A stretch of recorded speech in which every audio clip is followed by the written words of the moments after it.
देखिए साहब, मैं तो बहुत खुश हूं कि प्रधानमंत्री नरेंद्र मोदी कुछ जो पूरे देश के बारे में जो प्रोग्राम लेके हर 10 दिन के बाद आते हैं, उसमें कुछ ना कुछ अच्छी बातें होती हैं, पर कहीं ना कहीं कुछ चीजें जो हैं वो रह जाती हैं। खसूसन तौर पर हमारे कश्मीर में पिछले 6 महीनों से जब से आर्टिकल 370 और 35 को उठाया गया, उसके बाद हमारा एक कर्फ्यू का यहाँ माहौल था पूरी स्टेट में। अब हम लोग ऑलरेडी एक इक्तिसादी तौर पर इसमें सफर कर रहे थे, क्योंकि हमारी ट्रांसपोर्ट इंडस्ट्री, हमारी फ्रूट इंडस्ट्री, हमारी टूरिज्म इंडस्ट्री, ये हमारे 3 मेजर इंडस्ट्रीज हैं जम्मू कश्मीर में। और इसको जितना धक्का उन 5-6 महीनों में लगा, और ये कंटिन्यूसली आ रहा है। उससे पहले 2014 का सैलाब आया था, उसमें भी कश्मीर में बहुत नुकसान हुआ। पर इतना सारा होने के बाद अभी जो प्रधानमंत्री ने जो पैकेज दिया है, उनको चाहिए था कि कश्मीर के मामले में एक स्पेशल पैकेज देते। और मैं ये कहना चाहूंगा कि प्रधानमंत्री अगर स्पेशल पैकेज जरा सोच समझ के करते, तो यहाँ की फ्रूट इंडस्ट्री, यहाँ की ट्रांसपोर्ट इंडस्ट्री, यहाँ का टूरिज्म एक रिवाइव हो जाता। तो लोग कहते कि प्रधानमंत्री को कश्मीर की तरफ कुछ प्यार है। पर अगर ऐसा नहीं हो रहा है, इसका मतलब कि हम लोगों को इन तमाम पैकेज से बाहर रखा जा रहा है। क्योंकि पैकेज जितने भी आए हैं वो बड़े टेक्निकल पैकेजेस हैं, एक किस्म के लोन टाइप पैकेजेस हैं। लेबर्स को उन्होंने कहा है कि भाई हम उनको राशन देंगे, कितने लोग उसमें, कितना परसेंट आदमी बेनिफिशियल होगा?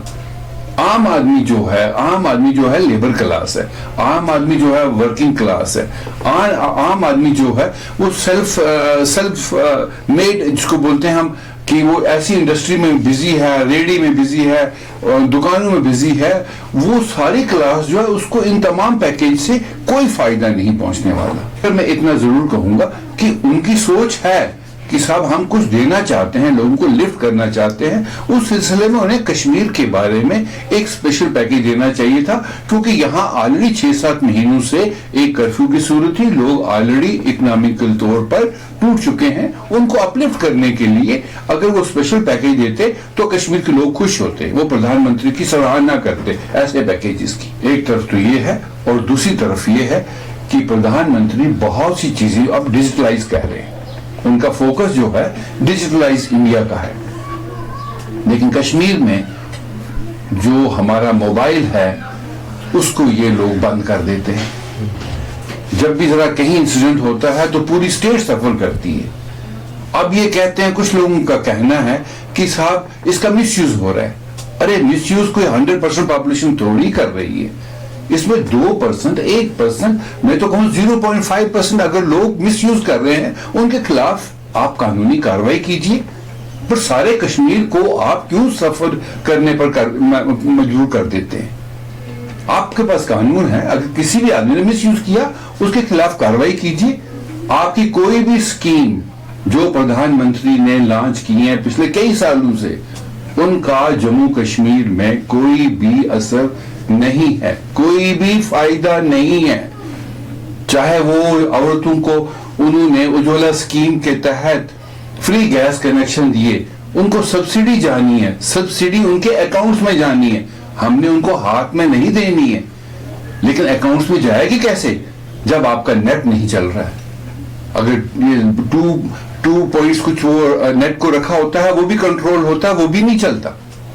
अरे 4G नेट करने में आपको क्या दिक्कत है? मैं तो ये कहूंगा कि देयर इज सम एलिमेंट जो कश्मीर के लोगों के बीच में और दिल्ली के बीच में एक खलीज पैदा करना चाहता है, एक गैप पैदा करना चाहता है।